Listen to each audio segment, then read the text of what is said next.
ngayon, tapos bukas resulta. Ay, ano pa lang yun? Bukas na resulta, soft copy lang. Oo. Pero kailan yung makuha talagang resulta? Halimbawa ngayon ako test. Bukas kasi pipikapin yun na ano. Tapos ang ano niya, mga Wednesday ng morning.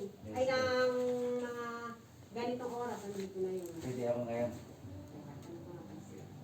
Magkano yan? Practice yun. Sa ihi lang yun, ma'am, di ba?